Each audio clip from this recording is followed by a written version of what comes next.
Assalomu alaykum aziz do'stlar. Mana bugun sizlar bilan yana bir bor YouTube sahifamizda ko'rishib turganimizdan xursandmiz.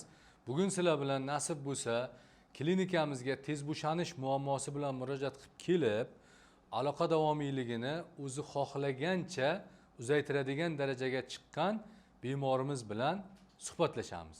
Bemorlarimiz haqidagi barcha shaxsiy ma'lumotlar sir saqlanadi, lekin klinikamizda kelgandagi shikoyatlari va qanaqa muolajalar o'tkazildi, nimalar qilindi va qanday qilib natijaga erishganligi haqida o'zlaridan so'rashimiz mumkin.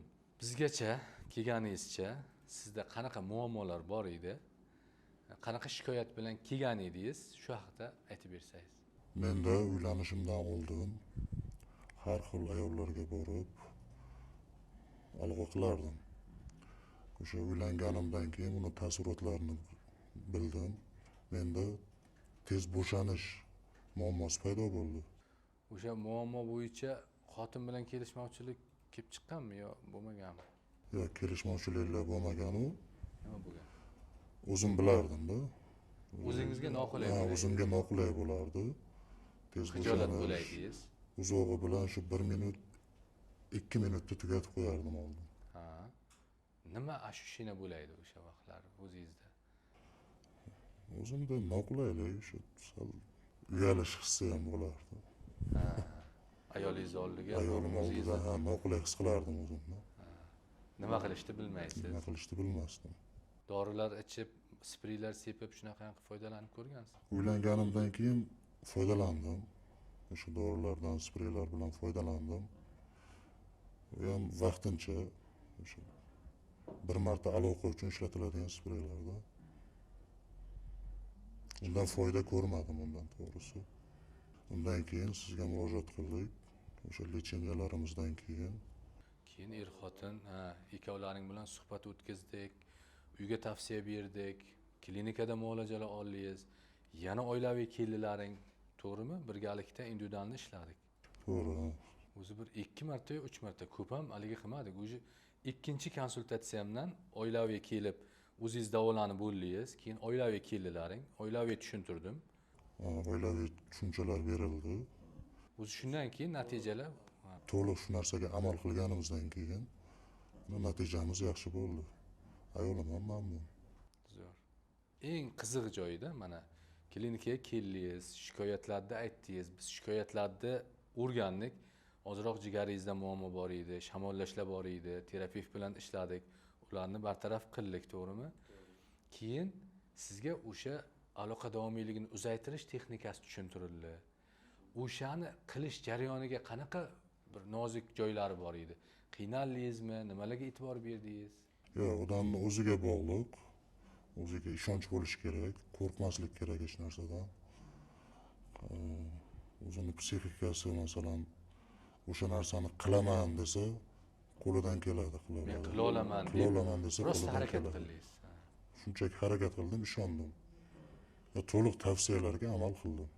Masalan, shu tavsiyalar olganingizdan keyin, texnikalarni o'rganib, hammasini bilganingizdan keyin nechinchi aloqadan keyin, qancha vaqtdan keyin sizga o'zgarishlar bo'lishni boshladi? Yo birdaniga bo'lib ketdimi, yo necha martadir umuman o'xshata olmadingizmi shular haqida ham?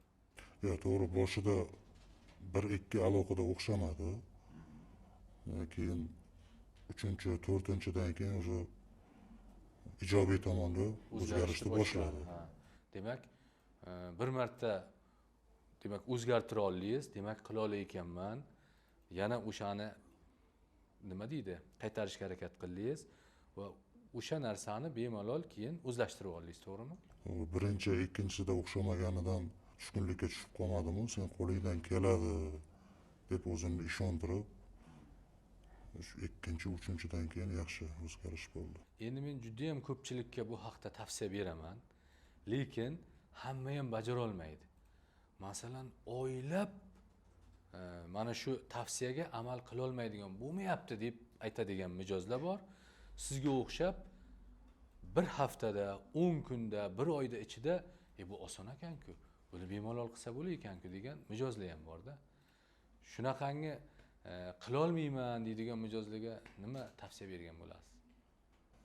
Birinchi qo'rqmaslik kerak. U qo'lidan keladi hammani.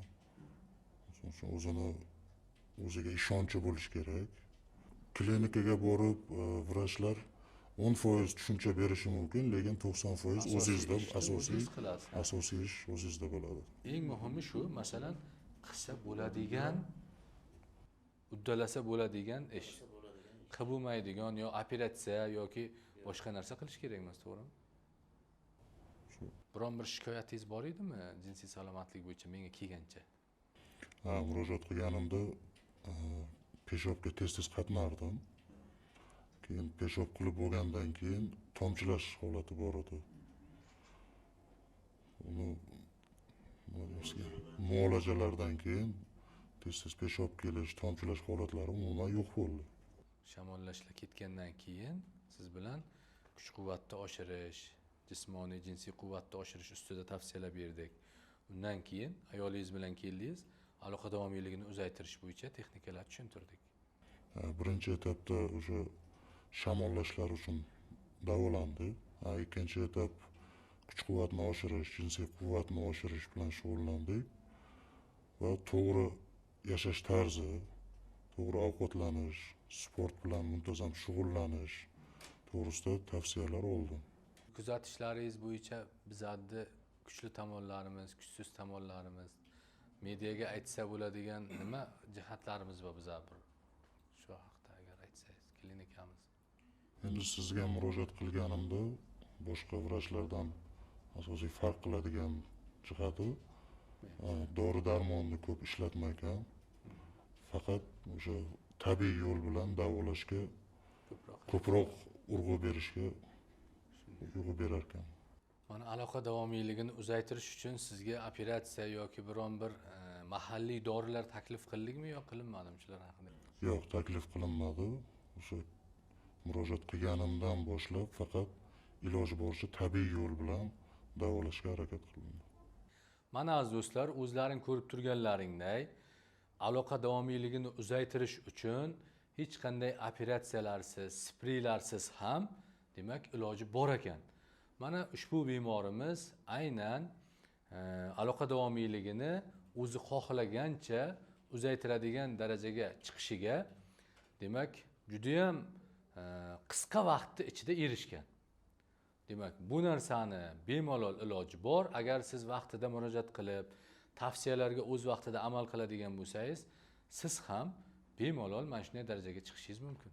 Mana sizning fikringiz, har xil davolanishim kerak, o'zi buni davosi bormikan, yo'qmikan deb ikkilanib yoki davolanishni orqaga surib yurgan bemorlarga nima tavsiya qilgan bo'lardingiz? Davolanishdan qo'rqmaslik kerak, to'g'ri vrachga murojaat qilish kerak. Endi har xil hozirgi kunda internet sahifalarida har xil vrachlar chiqib, turli xil yechimlarni aytyapti. To'g'ri yechimni tanlash kerak. Men o'zim misolimda oldin men ham ikkilanardim, to'g'risi ikkilanardim. Bo'ladimi, bo'lmaydimi deb. Oxiri uylanganimdan keyin mana bu holat bo'lgandan keyin to'g'ri murojaat qildim. Yo'q, imkoni bor ekan hamma narsani. Davolansa bo'ladi. Asosiysi o'zingizga ishonchingiz bo'lsa bo'ldi. Meni tavsiyam bo'lsa doktor Kamalovga murojaat qilish kerak. Mana aziz do'stlar, o'zingiz ko'rib turganingizdek, demak tez bo'shanish muammosidan bemalol qutulish mumkin. Faqatgina o'sha vaqtida murojaat qilib, tavsiyalarga o'z vaqtida amal qilinadigan bo'lsa, siz ham aloqa davomiyligini o'zingiz xohlagancha uzaytiradigan darajaga chiqishingiz mumkin. Agarda siz ham tez bo'shanish muammosidan har xil dorilardan foydalanib, turli xil mutaxassislarga borib ham yechim topa olmayotgan bo'lsangiz, demak, quyidagi raqamlarga qo'ng'iroq qiling yoki ijtimoiy tarmoqlar orqali bizga murojaat qiling, biz sizga yordam beramiz. Manzilimiz Samarqand shahri, Mahmud Qashqariy ko'chasi 84-uy, Mo'ljal Royal Hall restorani. Sizga katta rahmat. Taklifimizga demak, rozi bo'lib, o'z fikrlaringizni ochiqcha aytib berganingiz uchun. Har kim ham bu narsaga rozi bo'lmaydi. Buning uchun minnatdormiz. Sog' bo'ling.